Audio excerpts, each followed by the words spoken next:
Hi everyone, welcome back to Zealous English. I'm Julia and today we're going to be talking about the importance of proofreading and editing our writing. Thank you very much to all my subscribers and to those of you who have engaged in my past two vlogs. It's really exciting to grow this little vlog and my blog and to meet people out in the community and talk to them about what I'm doing and to engage students in their English language learning process. So, proofreading and editing our written work, it's really important that you spend some time proofreading and editing any piece of writing that you do before you give it to the teacher. So what do you look for and what do you actually do in this process? These are some of the questions that I'm going to be focusing on with you today. So what I'd like to do is debunk some of the common questions around proofreading and editing, give you some strategies that you can employ to proofread and edit your own writing, and talk about really practical skills and strategies with suggestions and tips to engage in the proofreading and editing process. So tip number one, my tip for proofreading and editing, my top tip is that you need to read aloud what you have actually written. That sounds a little bit strange, but for most EAL learners, it's actually easier to hear your mistakes than it is to read them. So you check that it sounds correct. Is what you have written, does it sound a little bit strange? Is there something missing on the end of your verbs, for example? Or have you forgotten to put in an article? Is there a missing a or a the? So check for those common errors, particularly plural s's on the ends of nouns, like I like bananas, not I like a banana. And our subject-verb agreement. So, he go shopping? That doesn't sound quite right. It should be he goes shopping. So read aloud what you have written and you will hear little mistakes and big mistakes that you might miss out on if you were to read the text only. Tip number 2, ask a friend to read your writing and to give you some feedback. I ask my students to use 2 strategies or 2 feedback tools when they're reading another classmate's work.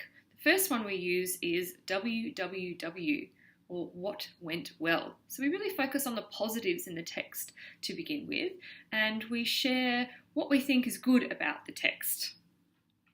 And the second feedback strategy we use is EBI, which is even better if. So what could that person do to improve their piece of writing to make it better? So that's what went well and even better if.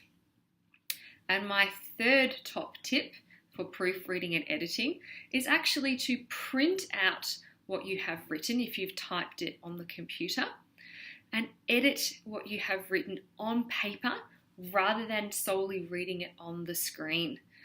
This also prepares you much better for your senior years because most of what you will do in terms of assessment in year 11 and 12 is going to be written by hand.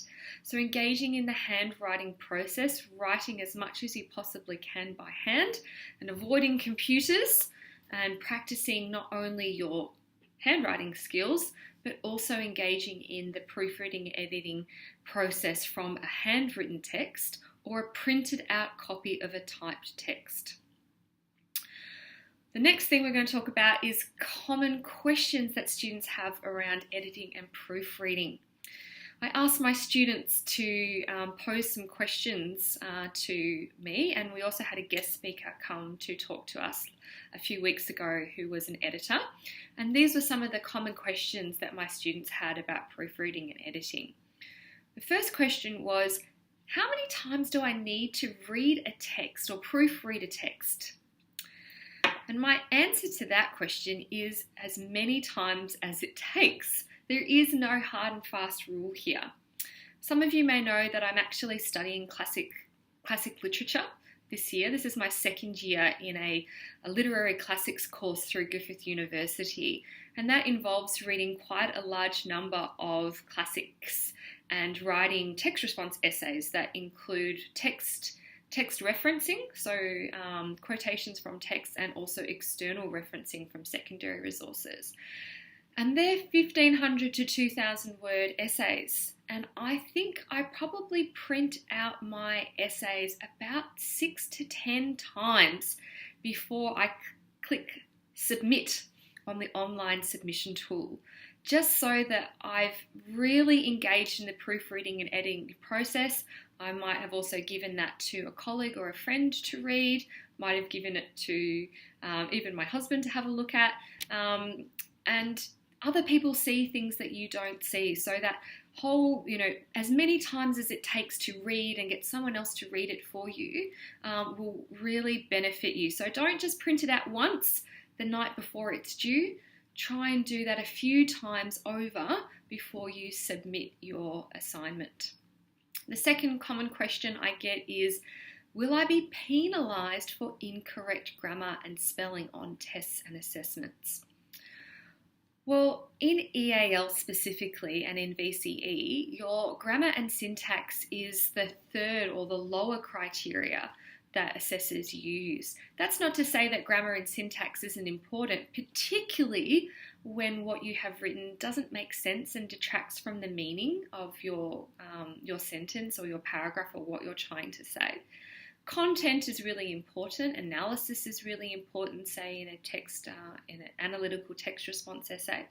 But grammar and syntax does count, and particularly when meaning gets construed or confused. So you do need to make sure that you are proofreading and editing your essays when you are in Year 11 and 12 in particular, but also in the middle years as well. Next question. How much time should I spend on proofreading in an exam or test scenario?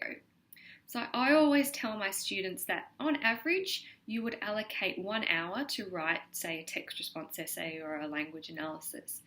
And usually you would spend 5 minutes at the end of that hour proofreading and checking and editing that text, so that you've actually allowed yourself some time at the end to read in your head what you have written and check that it makes sense, that you haven't forgotten anything, that you've got all of those little inflections on the ends of your verbs and nouns and agreement and all of those things. Your punctuation is correct. I'm going to talk about a list of things that you should be looking for next, but absolutely 5 minutes at the end of what you have written in an exam situation. So don't forget, 5 minutes.